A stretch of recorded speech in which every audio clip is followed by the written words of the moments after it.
চলে এসেছি আজকে নতুন ভিডিও নিয়ে। এখানে যে তোমরা বাগান বিলাসের গাছটি দেখতে পাচ্ছ, এটা আমি নিজের জন্য তৈরি করেছি। এখানে ডবল গ্রাফটেড করেছি, ঠিক আছে।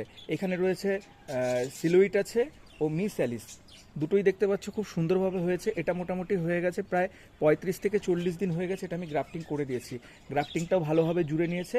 তা আজকে আমি তোমাদের দেখাবো গ্রাফটিং টেপ খোলার পরে গ্রাফটিং অংশটাকে কিভাবে আমরা সাপোর্ট দেবো এবং তার পরে আমরা কি কি করব সেগুলোই আজকে তোমাদের সাথে আমি ভিডিওতে শেয়ার করব। এমন একটা ধারালো ছুরি নিতে হবে। তোমার কাছে যদি নতুন ব্লেড থাকে, ব্লেড হোক বা ধারালো জাতীয় যে কোনো জিনিস হলেই হবে। এই গ্রাফটিং টেপটা খুব সাবধানে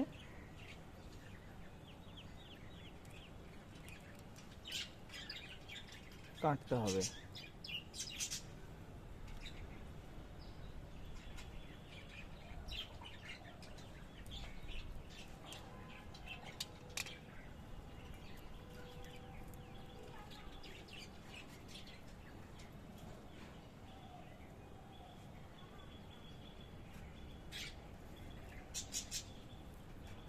গ্রাফটিং টেপটা খোলার সময় খুব ধীরে ধীরে, তাড়াহুড়ো করলে চলবে না, খুব আস্তে আস্তে গ্রাফটিং টেপটা।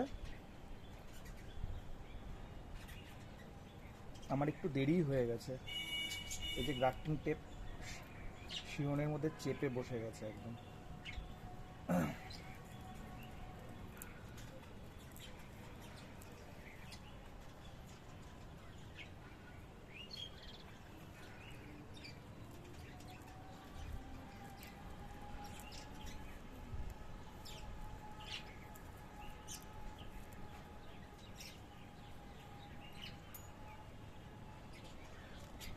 এই যে দেখো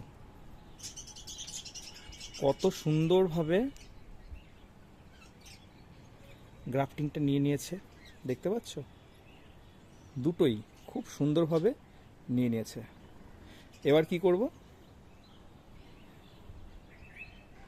এবার আমরা সাপোর্ট দেওয়ার কাজটা করে ফেলি, চলো ফটাফট। এমন ধরনের বাঁশের লাঠি নেবে, হ্যাঁ। অনেকে পাটকাঠি ব্যবহার করে, আমি বলবো পাটকাঠি ব্যবহার করো না, কারণ পাটকাঠি তাড়াতাড়ি পচে যায়। এবার তুমি বুঝতে পারবে না, হঠাৎ করে দমকা হাওয়া দিলে তখন ওই পাটকাঠিটা ভেঙে সায়র নিয়ে গাছটা ভেঙে পড়ে যাবে, ঠিক আছে? গ্রাফটিং অংশটা ভেঙে পড়ে যাবে। এবার আমরা কী করবো? সাপোর্ট দিয়ে দেবো।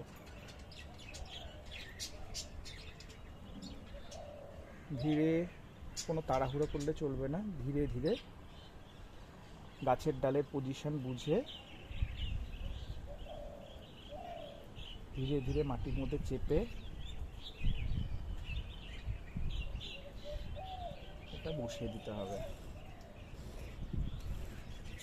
ঠিক একইভাবে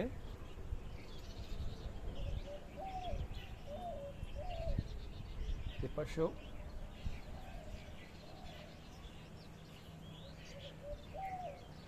বসিয়ে দেবো। এবার কি করব? আমরা বেঁধে দেব। এই যে তোমরা দেখতে পাচ্ছ আমি এখানে কডের সুতো নিয়েছি, এখান থেকে কি করব? সুতো বের করে নেব এমন করে।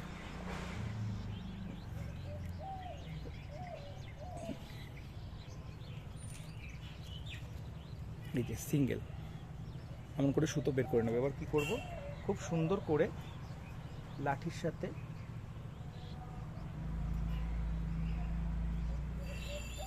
এই গ্রাফটিংয়ের ওপরের যে অংশটা আছে এটা কি করব? খুব টাইট করে বাঁধবো না, কিন্তু আলতো করে বাঁধা থাকবে, আবার যাতে সাপোর্টও পায় সেই দিক চিন্তা ভাবনা করে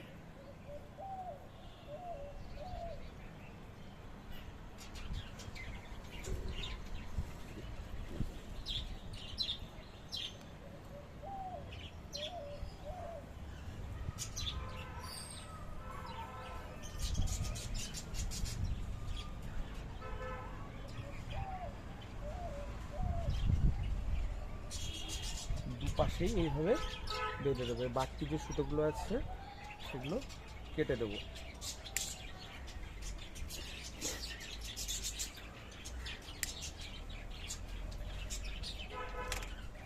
আরেকটা সুতো নিয়ে এই গাছের যে রুট স্টক রয়েছে, তারপরে যে সাপোর্ট দিলাম, এই পুরোটাকে বেঁধে দেব, যাতে যে কোনো দিক থেকে হাওয়া আসুক না কেন কোনোভাবেই যাতে আমার গাছের ক্ষতি না হয়।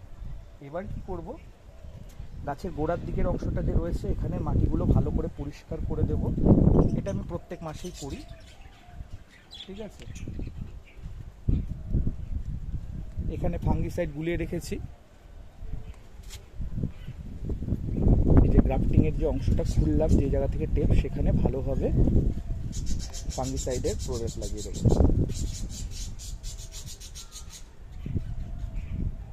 যেহেতু এই গ্রাফটিং অংশটা ওপেন এয়ারে চলে আসলো, যে কোনোভাবে এখানে বাইরে থেকে জল ঢুকে হাওয়ার মাধ্যমে যে কোনোভাবে ফাঙ্গাস দ্বারা আক্রমণ হতে পারে, তার জন্য এটা আমাদেরকে কিন্তু করতেই হবে। আর ফাঙ্গিসাইডটা যখন গোলাবে তোমরা একটু মোটা করে গোলাবে।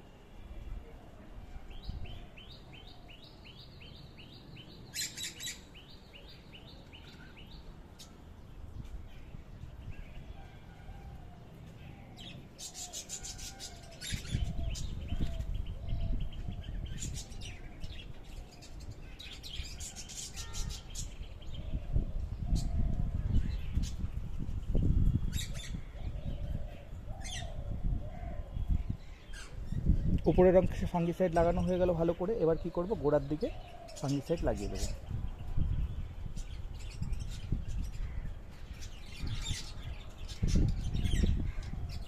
বাগান বিলাসের যেহেতু একটা গোড়া পচা রোগ আছে, ঠিক আছে,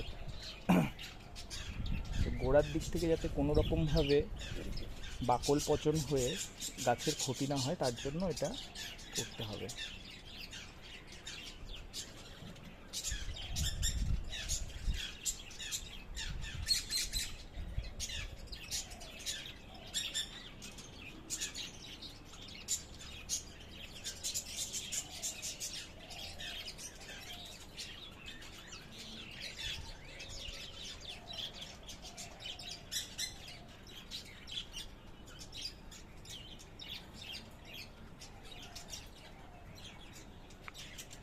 আমাদের কাজ কমপ্লিট। এই যে এই গাছটাকে এখন রেখে দেব গাছে। আর মোটামুটি 15 দিন পরে আমি গাছে রাসায়নিক খাবার দেওয়া শুরু করব। স্প্রের মাধ্যমে, জলে গোলানোর মাধ্যমে রাসায়নিক খাবার দেওয়া শুরু করব। তো গাছটা আস্তে আস্তে যত গ্রোথ নেবে, মোটামুটি আমি অক্টোবর পর্যন্ত এই গাছের গ্রোথ নেব, ঠিক আছে। তারপরে নভেম্বর থেকে ফুল নেব।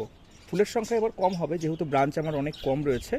তো ভিডিওগুলো তোমাদের কেমন লাগছে কমেন্ট করে জানিও।